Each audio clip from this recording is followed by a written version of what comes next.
Welcome to our latest episode of Beyond Distribution with GTDC Podcast. Today's guest is Michael Urban, who is the President of Americas for TD Synnex. It's been 1 year since the merger of Tech Data and Synnex, and Michael shares his thoughts on how the company navigated through the transition, the effect it had with employees, partners, and the community, and what lies ahead. Hello, everybody, and welcome to the next edition of our Beyond Distribution GTDC Podcast. I am delighted today to have Michael Urban, President of the Americas for TD Synnex, as our guest. Michael, I know everybody, who's in distribution and in the vendor community knows you well, but if you would, maybe spend a minute telling us a little bit about your background, and then we'll kind of get into some discussion about kind of what's going on these days with you and your team. Sure. Thank you, Frank. Thank you for having me here in this podcast. And I enjoyed a lot the podcast you have done in the past. Michael Urban, I'm running TD Synnex for all Americas. I'm coming originally from the TD side.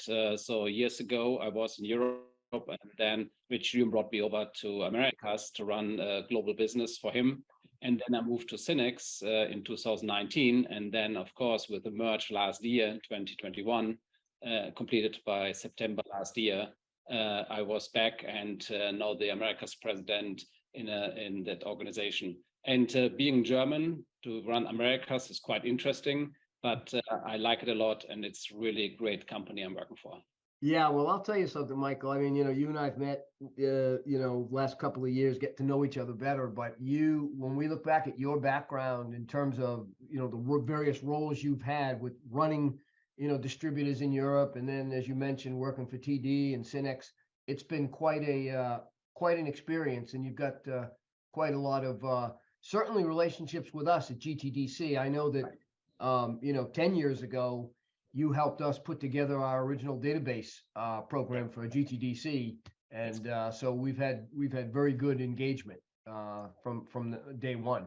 Yeah, so quite interesting with GTDC. I was the first non-US member at GTDC in 1992, so a while ago. Wow. And the second one was Bob Wang.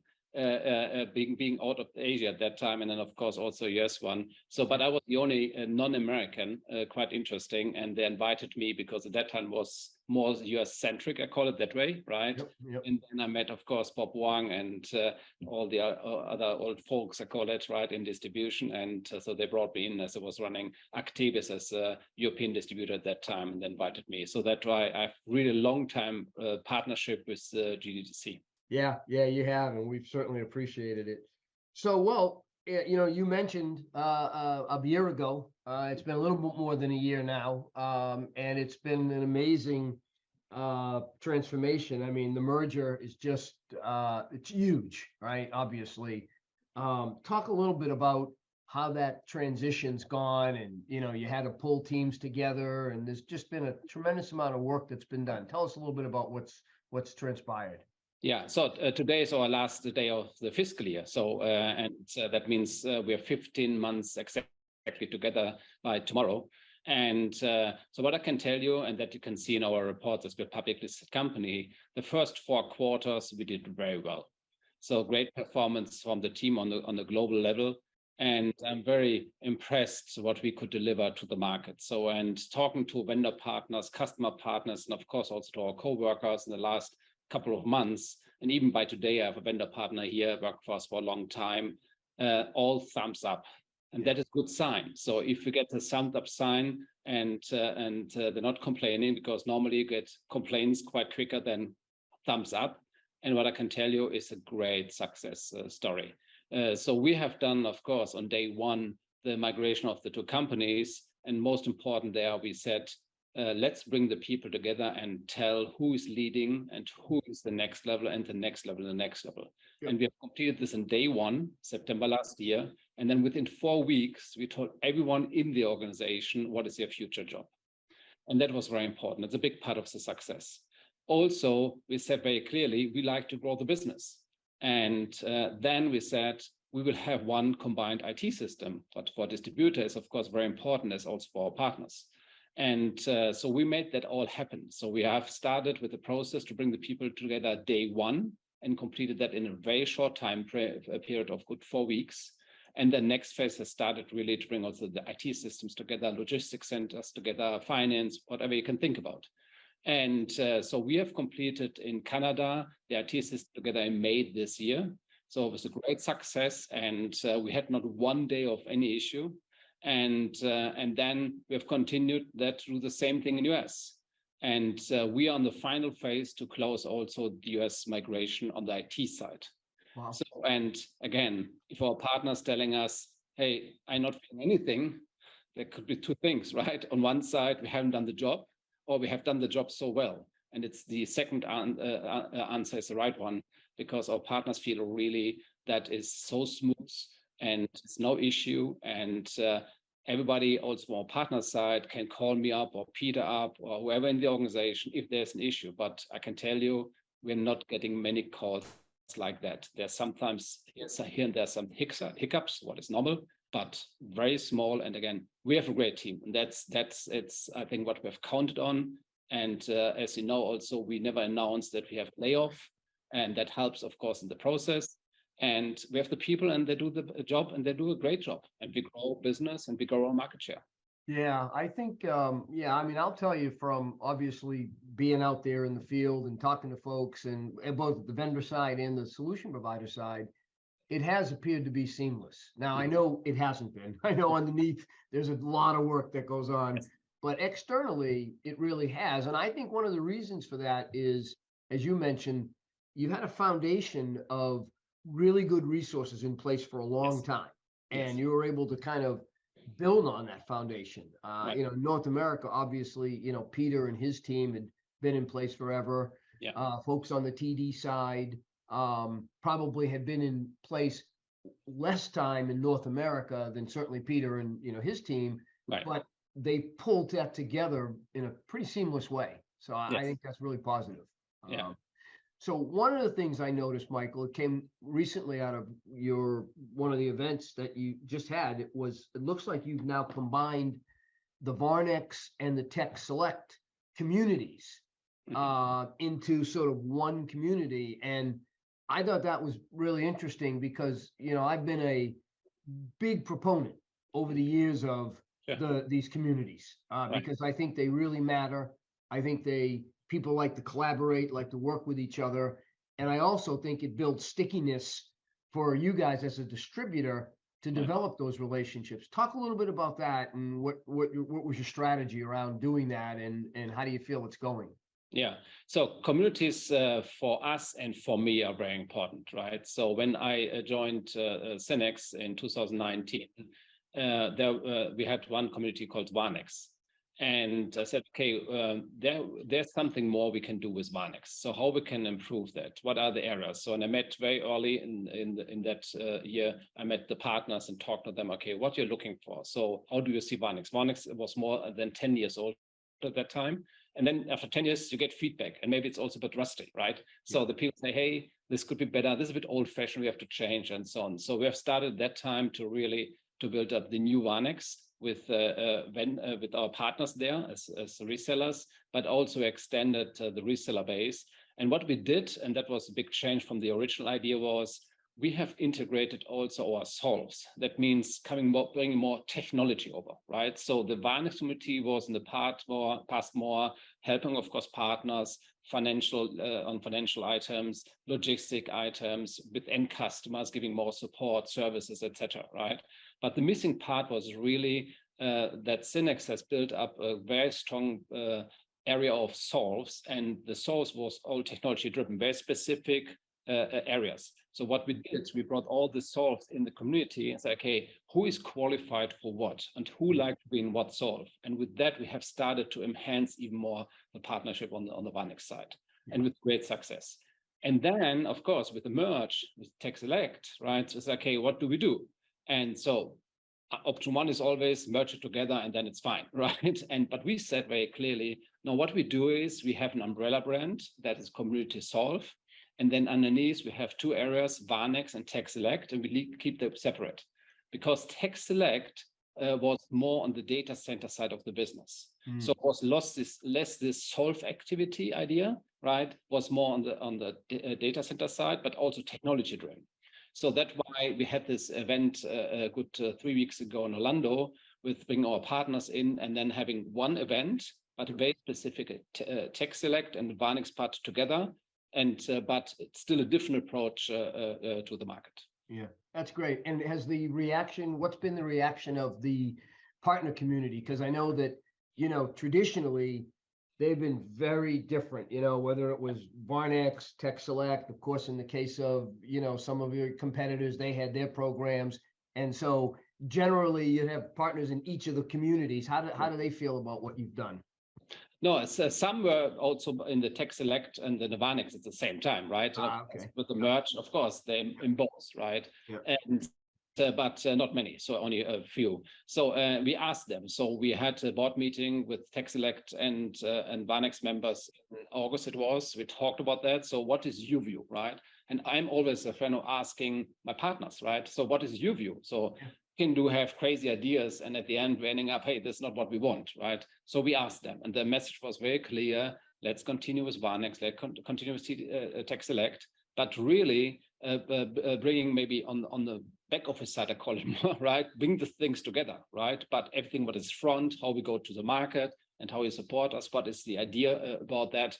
So help us on that. And that is what we have done, and we continue that path, because that is what our partners want. And some continue with a pure Tech Select partner, some continue with the Varnex partner, but some maybe have both because it's a different technology if you talk about Tech Select. Yeah, well, that's good. So, Michael, I know that obviously, public company, you have to be careful about talking about, how you doing, et cetera, at various times, but at a high level, at a very high level, there's been a lot of uncertainty in the marketplace, certainly in the IT space over the last year.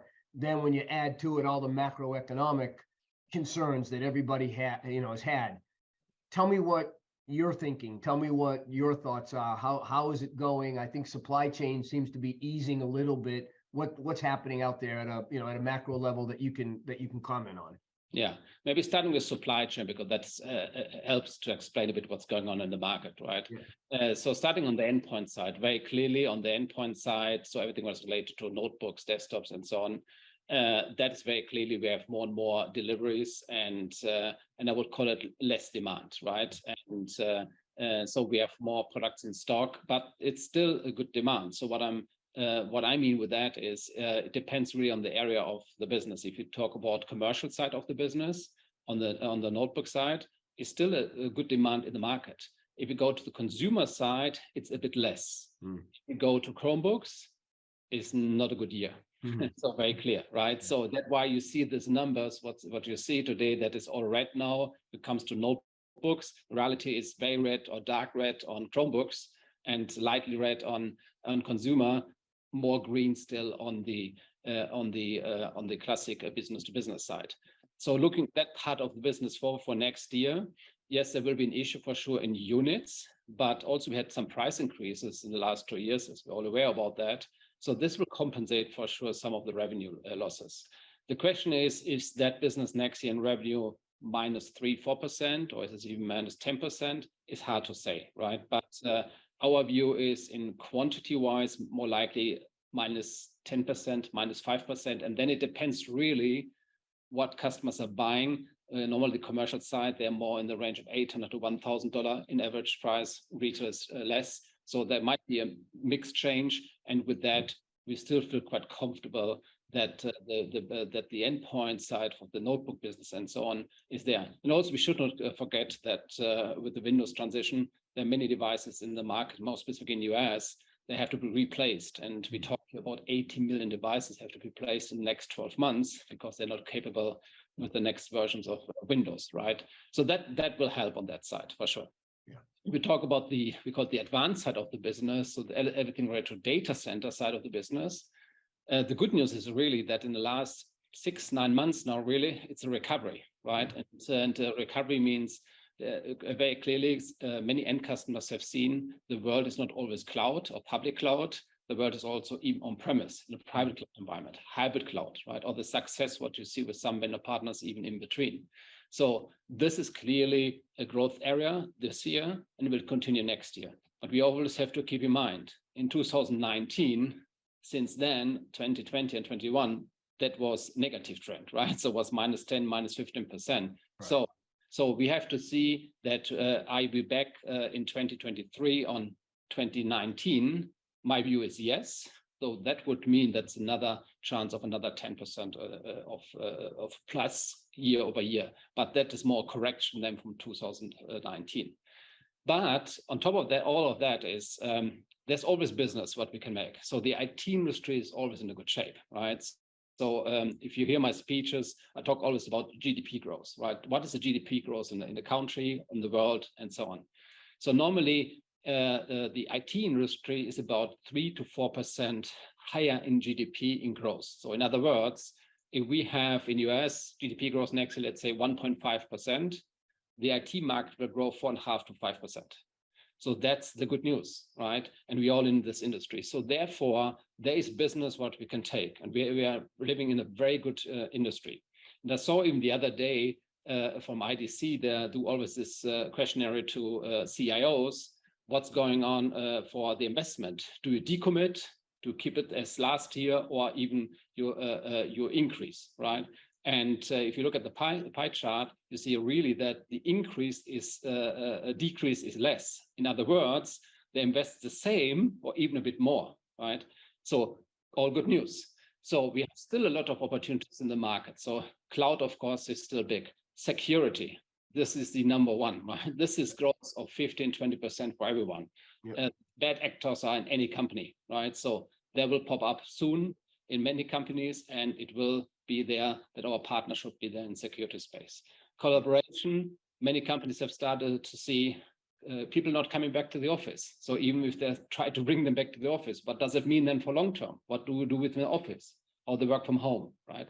So if you think about AR, VR, that are new areas popping up now, very small still, but they're there and they're growing, new opportunities. So that's why always you have to think about opportunities, you have to think about the market.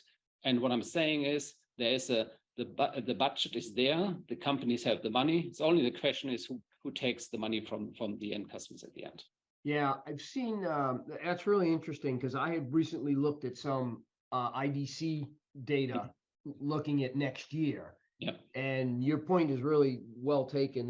They currently have an overall growth of about 4.5 to 5.5%, right? Yeah. Just almost exactly the number that you mentioned. Right.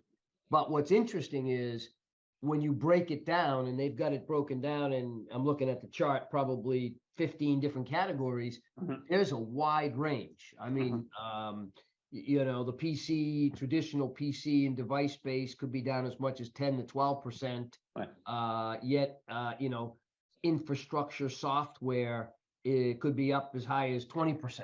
Yeah. You know, and so there's a wide range. But right. Well, and the good news is you guys play in every one of those categories. That's and so therefore right. It enables you to offset maybe right. some areas that are, you know, hit harder than others. Right. Right. Yeah. No, I totally agree. And that's the beauty of being so broad. So we have 99% of the vendor portfolio, what you can have as a distributor, right? Yep. And that's really a beauty of it, to be in the endpoint side of the business and the advanced side of the business, and even in the specialized business, what we're doing. So that are the three categories we're having. And we are playing a very important role in all the three areas. And on top of that, of course, on the customer side, so we play on the consumer side, we play on the corporate side, SMB side, and huge is our public sector business, right? So not many are aware about that, but it's a huge part of our business. So, and this all are growing areas. And then you mentioned the IDC numbers. I haven't seen that, but I can tell you what you talk about and I talk about is exactly the areas where you normally make more money as a partner, right? So these are margin business, right? This is service business. It's right. Not than 10%. So it's not PC business where you maybe make almost no money with, right? So that's the beauty out of it. So there is a good chance with maybe a moderate growth in revenue, but with the shift of the business, having a higher margin stake, and that should end up in a higher margin portfolio for our partners, and then also, of course, with profit.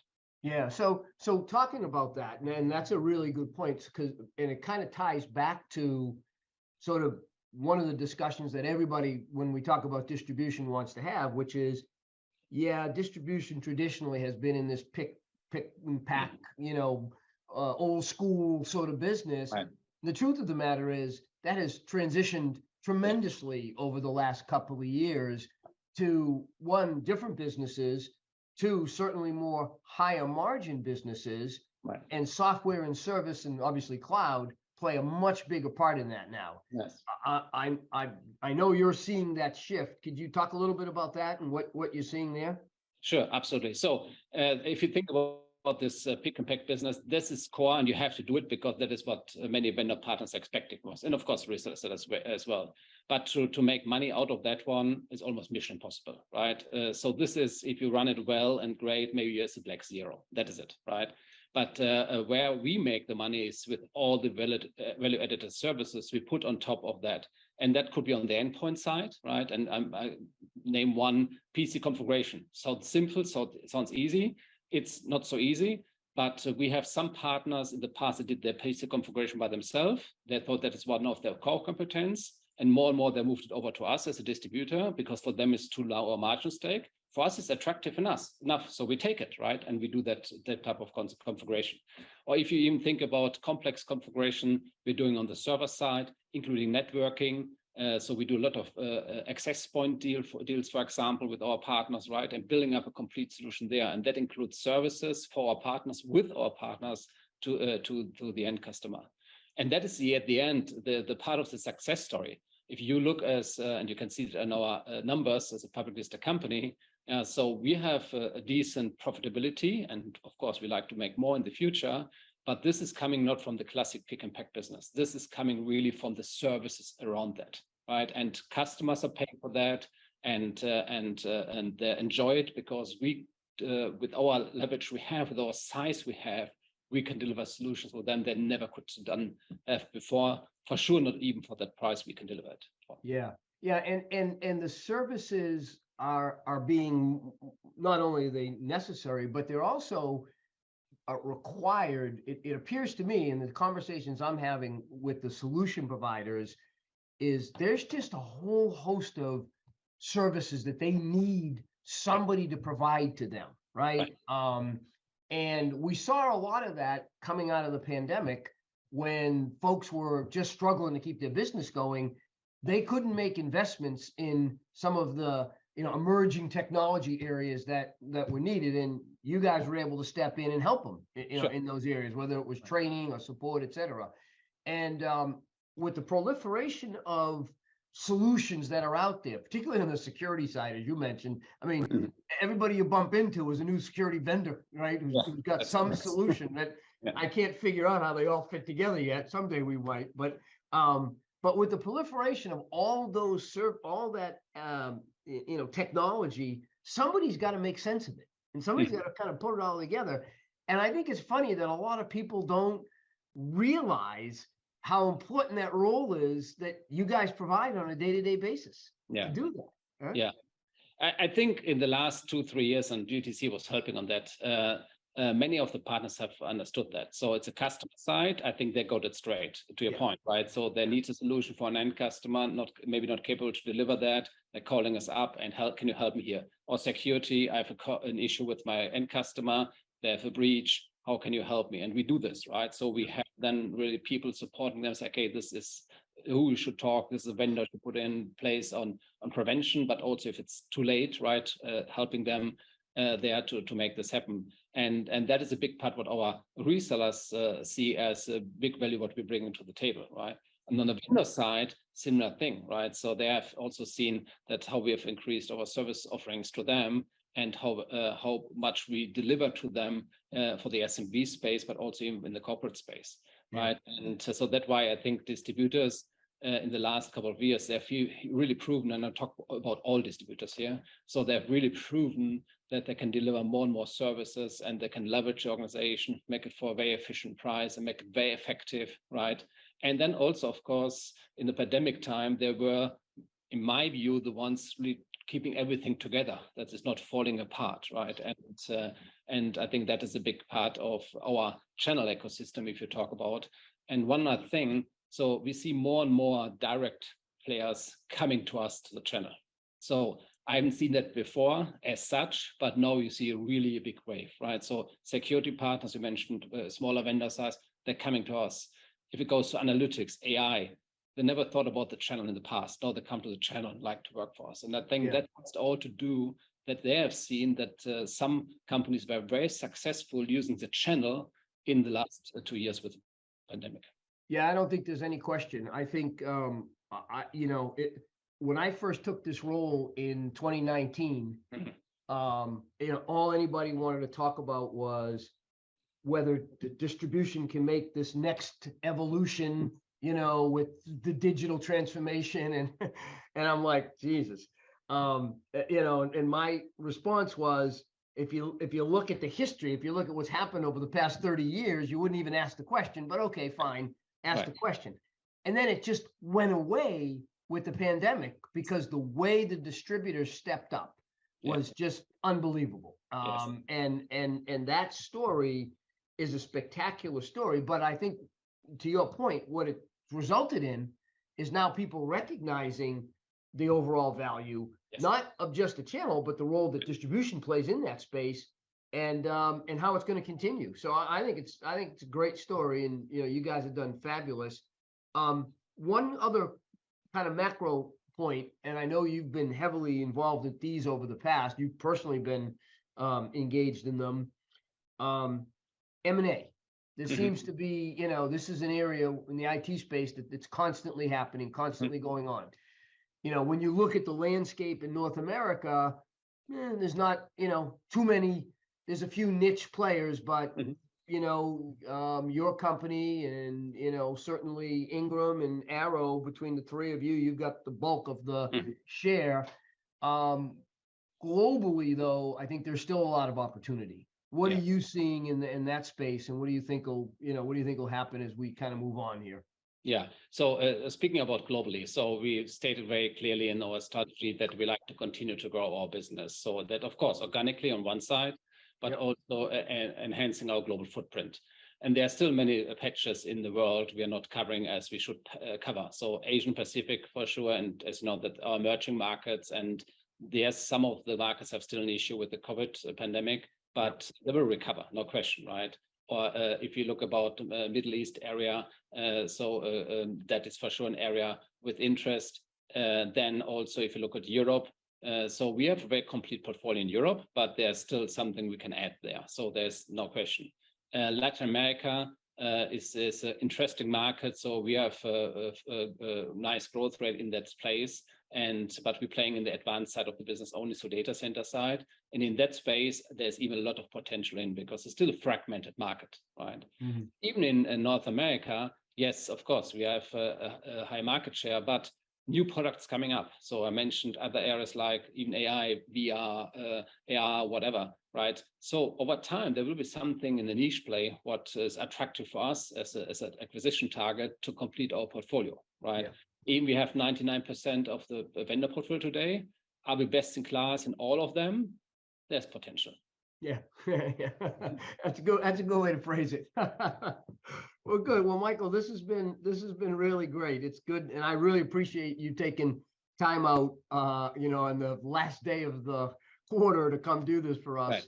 Right. But thank you very much for your time and your thoughts, and obviously, I look forward to continuing to work with you. And I have to just tell you, the TD Synnex story and what you guys have done over the last year has been pretty amazing. And I think people have recognized that. So congratulations on that. And thank you for your time. Thank you so much, Frank, and enjoy the day. Thank you. Okay.